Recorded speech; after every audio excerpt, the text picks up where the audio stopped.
What's up, everybody? It's Chewy coming at you today. We got another Marvel Crisis Protocol video, and this time we got a panel to play, and it's Cosmic Ghost Rider. God, I feel like it's been forever since I've done another panel to play. I think my previous one was Gwenpool. I think that was, what, a couple of weeks ago, maybe a month ago when that happened? It feels like it's just been forever when I've talked about these characters. But anyways, guys, yeah, I'm super excited for this character to come out. I mean, the model itself, I'm kind of whatever on. Like, I like everything else on here except that he looks like he's on a pogo stick. I know the toggle truck has said that previously. I think that's pretty funny. But you know, it is what it is. It's something that you can fix. You can just maybe straighten out the bike or whatever and put him on a flat base and you're fine. People can come up with some really cool mods to fix that. So if that's the only problem with the character, like with the model, I'm fine with it. Everything else is I'm okay with.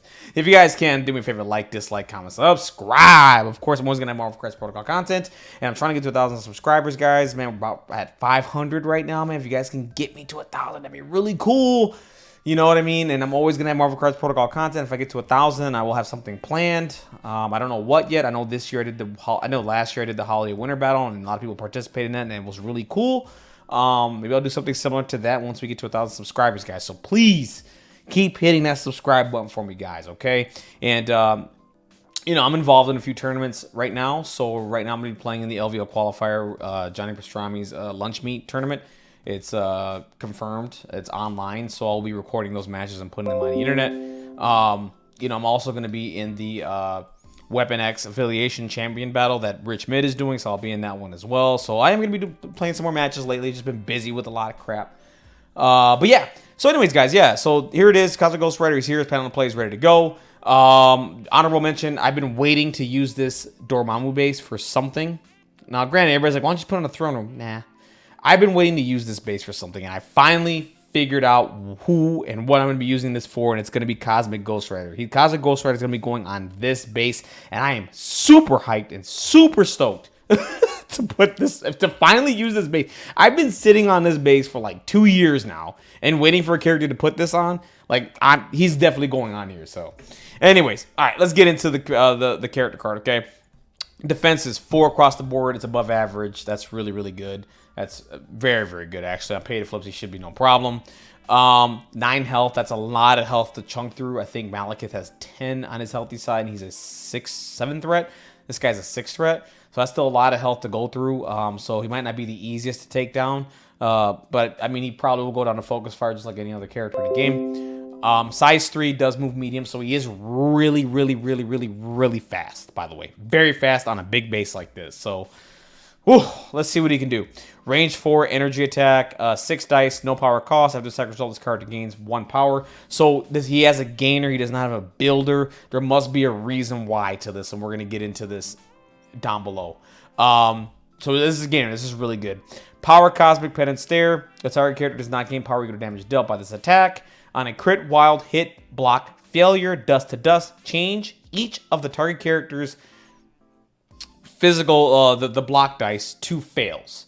So this doesn't mean you can change like crits or wilds to failures. It's just the block symbol. There could be a situation where, hey, you pulled the trigger, but all I rolled were crits and wilds to block. You can't change any of the, because basically this triggers, even if you pull it off, it's like, nah. I think what's more damaging to me with this attack is that the fact that it's 12 dice, it's mystic, and you don't gain power equal to damage dealt. So all that damage you're taking from this attack, you're not gaining back. So like your character's gonna be dazed with no power, basically. You're like, damn, like what the hell am I gonna do? But yeah, so that's the spender. So he only has 2 attacks, pretty cool. Interstellar, Hell Cycle, doesn't matter with the power cost. This character may spend 1 to 5 power to use the superpower. Plays this character with an X of its current position where the X amount is power spent. Okay. Okay, so basically he has Magic's Limbo Step. Yeah, I mean with this big base, I mean, if he can get up to 5 power, he can basically teleport himself within range 5. The difference between Magic and this character is like this character is probably gonna be more efficient with power, and we're gonna get into that in a second here down below. And that's the difference. Characters that have these abilities and have an efficient way to gain power use these abilities the best, and they're the most degenerate, right? At least from my perspective, my opinion. So we're gonna get into why this is crazy. Chains of Sidorak. Choose a character within 3 of this character and push it toward this character small. Then the chosen character gains the Incinerate special condition. A character can be affected by the super only once per turn. Keynote to this, because I had to read this 3 times. Keynote to this. A character. That's every character on the board. So every character on the board can be repositioned by this attack. Now every character gains the Incinerate. There are characters who are immune to Incinerate, by the way. But you can effectively reposition the entire board towards Cosmic Ghost Rider. Now, granted, this is within range 3. It's not range 4 or anything like that, so you got to move a little closer. But still, I mean, if I can reposition one of my characters to be in a better position, maybe to set up a follow me play or something like that, like where I have a situation where I just move 2 characters, and then all of a sudden I get more power from doing more attacks, and the next thing you know, okay, follow me, your turn, finish this guy off. I just put you within range and then blah, blah, blah, just drop somebody. Like, you can do some really nutty stuff like that. And this is really good, guys. Any kind of reposition, and the fact that you can I've always been against characters rearranging the entire board, especially if characters that are efficient. Thanos is one of them, right? We'll see how this goes. We'll see how this lasts. We'll see what happens, right? Cosmic Justice on Wheels, 3 power cost. If an allied character is dazed or KO'd by an enemy effect, after the effect is resolved, this character may use a superpower. It makes a Hellfire Blast attack against the enemy character that caused the effect. He has got your back. The key thing about this is there is no range on this. So anywhere, anytime, any place where a character gets dazed or KO'd, you can pull this off and got your back your opponent. So there's another way for this character to do now. Okay, not an activation attack. He's going to gain a power because it's a gainer.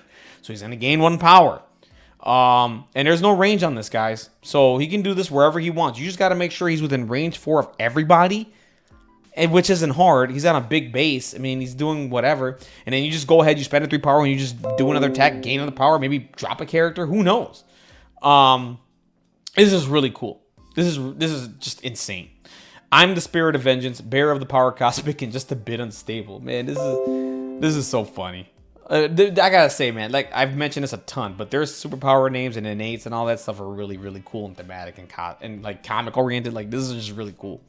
During the power phase, and now we're gonna get to this character's power generation. Okay, during the power phase, this character rolls 5 dice. For each crit wild hit rolled, this character gains 1 power. So basically, he has Green Goblin's psychotic thing where he rolls the dice and he gains power per hit crit wild rolled.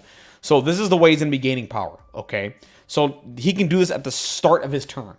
It's during the power phase. Turn 1, he can just roll these dice and just go nuts, okay? If this character has 5 or more power, this character gains a Psychosis token and drops all objective tokens it is holding. So there is a downside to having all that power if you like roll the nuts, right? And granted, you don't got to roll that nutty to get there. You gain a power natively round 1. You do 2 attacks. You gain 2 power there. You go to 3. And then from there, at the start of the next power phase or whatever, you just roll dice and then just get up to whatever you need to and then you're whatever, right? Now, you can whiff. I have whiff 5 dice attacks all the time. Likely, not likely, but it can happen. So you can have turns where you don't gain power and it is what it is, right? So this is how he's going to be gaining his power outside of his attacks and all that stuff. At the start of the next power phase, remove all Psychosis tokens from this character. So when you start the next power phase, you remove the token. Okay? Ready to roll. Let's get to this. At the start of the first power phase, this character gains a Psychosis token. So he starts the game immediately with a Psychosis token. Okay? While it has the Psychosis token, here's the buff. It counts failed results in the attack, defense, and dodge rolls as successes. That is crazy to me. This character is going to be hitting at a very high rate because of this, right? So now on hits, like he's going to be hitting ridiculous. Now, granted, you say to yourself, Scarlet Witch has this too, and she's whatever. But this character, the difference between Scarlet Witch and this character is, well, this character has a way to reposition himself for the action economy. If you control Scarlet Witch, you're not really too concerned about her because she can't really teleport herself or move herself around, right? This character can do that, though. So that's the difference between Cosmic Ghost Rider and Scarlet Witch, okay? So let's keep going with this. While this character has a Psychosis token, It cannot hold, contest, or interact with objective tokens. Okay? So you cannot play the objective game at all. This character can be effectively a 6-threat Nebula, because Nebula or Honey Badger, whatever, because, and the reason why I say that, neither of those characters can contest and pick up objectives or do whatever. They're just, Nebula is probably the better example. Nebula can't play the objective game. She can go around days and KO models, but she can't play the objective game. That's what this character is effectively doing. He's going to be doing a lot of attrition. He's going to be doing a lot of repositions to put characters in position to do the killing, and he's not going to play much of a scoring game. So that's the downside, is he can't play the scoring game. And here's the thing where I'm going to get into. This is what I love about this character. This character has a downside to all the madness, right? Not to say those other characters that are crazy right now don't. They could do it all, right? This character cannot do it all. And that's what I want, basically, from a character. Like, granted, there's a lot going on with this character. He's doing a lot of crazy shenanigans. Is he going to pull off most of this crap all the time? Yes. Okay. But the downside is you're going to be getting outscored by a scoring team because they're playing the objective game better than you. And maybe they got a daze or two or KO or two. And now you need this character to score the game out for you. And he can't, outside of trying to table you. Now, have I seen people get tabled at a higher rate now than ever before? Yes, I have. But it's a little bit of a breath of fresh air that he can't do both, right? So when I first read this character, I was like, man, this guy's just nuts. Another degenerate character. And he is pretty degenerate. Don't get me wrong. He is pretty damn good. But then I go and look at it again. I'm like, okay, so you can't play objectives. All right, so there's a downside to you. You can't really do it all. And he doesn't have a throw or anything like that. Nothing crazy like that. So he's, I would say he's a pretty damn good character. I can't wait to play him on a table and try him out and see what I could do with him and like certain. He's clearly a Guardian, right? You just plug him into Guardians and you're fine. But I want to see him play at another affiliation, see what he can do, and to see how I can maximize what he's doing on the table and just setting up attrition as much as possible. That's how I want to see this character played. But yeah, let's go to his injured side. He gains 7 health. So he's 2 less. So he's 16 health total. Basically, nothing changes here. Yeah, everything's pretty much the same except for his health. His health goes down. So he's 16 health total. Does a lot of crazy shenanigans. I gotta say, I can't wait to see what this character does on the table and to get a better opinion of this character. Right now, I would say this character is really nutty. He's doing a lot of crazy shenanigans, but he has a downside.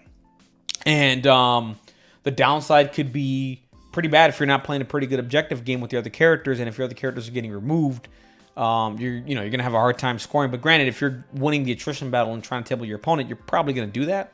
But yeah, this character's pretty damn good to say the least. Anyways, guys, you guys can definitely give me your thoughts down below about Cosmic Ghost Rider. What do you guys think? Like, dislike, comment, subscribe. Oh, he's immune to bleed, hex, incinerate, poison. Like, that's standard. Anyways, guys, if you guys can like, dislike, comment, subscribe, give me your thoughts down below on Cosmic Ghost Rider. Give me your thoughts on subscribers. I really would appreciate it. And I'll catch you guys on the next one. All right, take care, everyone. Have a blessed day.